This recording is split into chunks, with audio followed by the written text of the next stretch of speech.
I don't understand why the Premier League hasn't cracked down on Manchester City.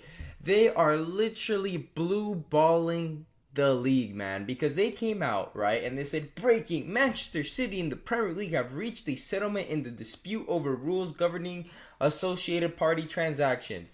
As vague as it could get, right? If you look up vague, you're going to look at this post right here because most people are going to be thinking, what in the world is this? Does this have to do with the 115 charges? It really doesn't. You know, every year it gets postponed and postponed and postponed and postponed until that oil money runs out, which will never really run out until that oil rig dries up.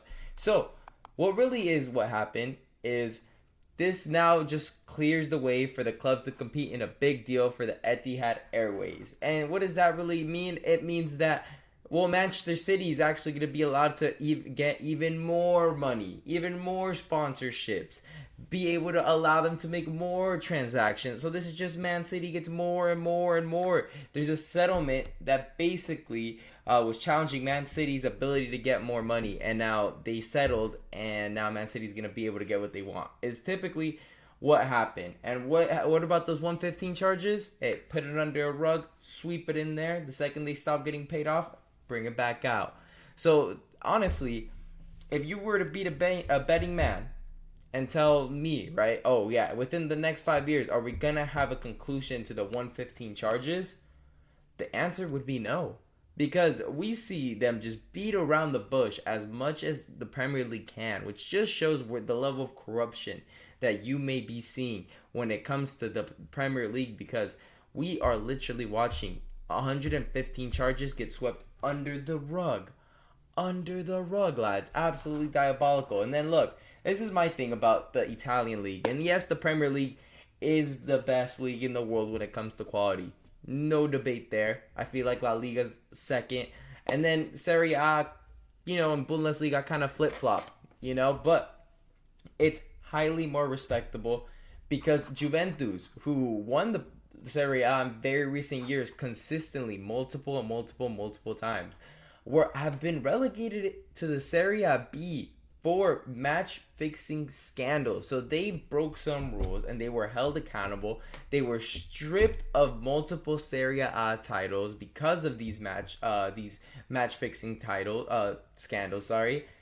And then they were relegated to Serie B. So if Manchester City have a similar situation where they have some charges and everybody knows these charges are real because the evidence is there. Manchester City before and after getting bought from Saudi Arabian owners is a completely different story when it comes to their transfer budget, their transfer history, their transfer everything. And you cannot tell me overnight Manchester City just grew a bunch of fans from the ground and they all just started investing and causing a lot more revenue than they did the previous year, which allowed them to make all these huge signings that led to Manchester City dominating England for 5-6 years, where they were just winning the Premier League, but Juventus did the same thing. They broke some rules and they were held accountable. Match fixing. Manchester City, they're not being held accountable. Because why? Because they have the ability to pay off these officials to basically delay.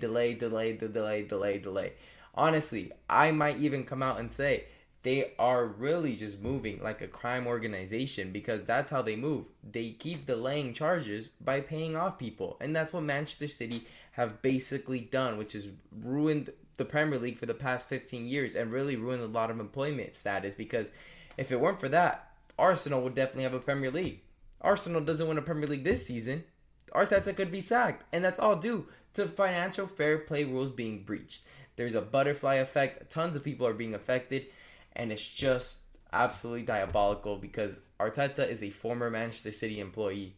And this is, I hate to get away from the topic, but Pep Guardiola at his best, to be honest, because has the biggest pocketbook, has broken some rules.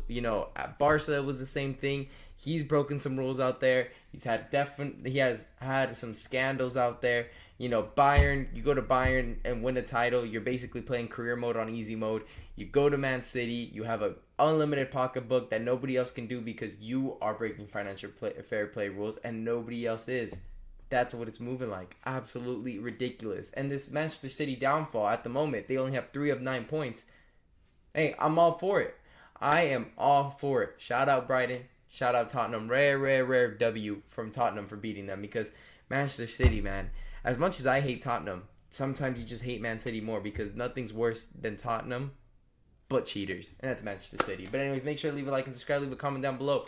Do you think Manchester City deserve to be relegated? I feel like if they were relegated to the championship football, it just wouldn't be enough. 115 charges, absolutely insane. They need to be sent to the Scottish Third League, to be honest. But anyways, thank you guys for watching.